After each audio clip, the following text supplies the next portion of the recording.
Let's make spicy jackpot fruit salad. So hello everyone, welcome to our new video. It's me Sandhya Basel. So guys, आज चाहिँ हामीले spicy and चटपटा fruit salad बनाउँदै छौं। त्यसको लागि चाहिँ हामीलाई धेरै इन्ग्रेडिएन्टहरु चाहिदैन। त्यसको लागि चाहिँ 2-3टा इन्ग्रेडिएन्ट भइ पुग्छ। त्यसलाई चाहिँ हामीले अंगुर, गाजर अनि चाहिँ करेन्टको मसला अनि हल्का नुन त्यति भइ पुग्छ। ल बनाऊ है त। अब चाहिँ हामीले स्टार्टमा यो चाहिँ अंगुर रहेको छ। फ्रेश अंगुर अनि अर्को चाहिँ यो गाजर रहेको छ। यो नि फ्रेश नै हो, हिजो लिएर आएको।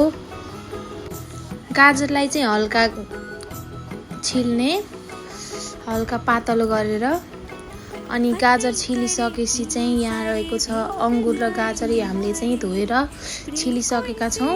अनि चाहिँ एउटा करेन्टको नुडल्स ल्याउने।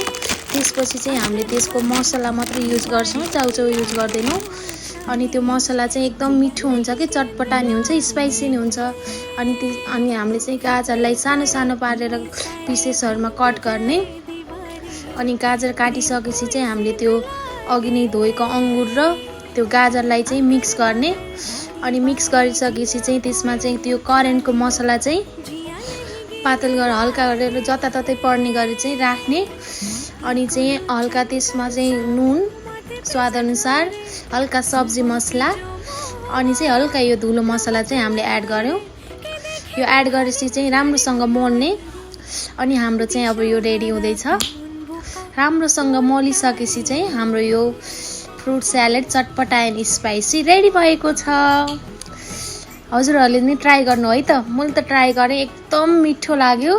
एकदम यो दिउँसो घामको बेलामा चाहिँ गर्मीको बेलामा यो एकदम मिठो लाग्यो। अनि मेरो साथीले नि ट्राई गरिन्, एकदम मिठो छ है। Bye bye. Wow!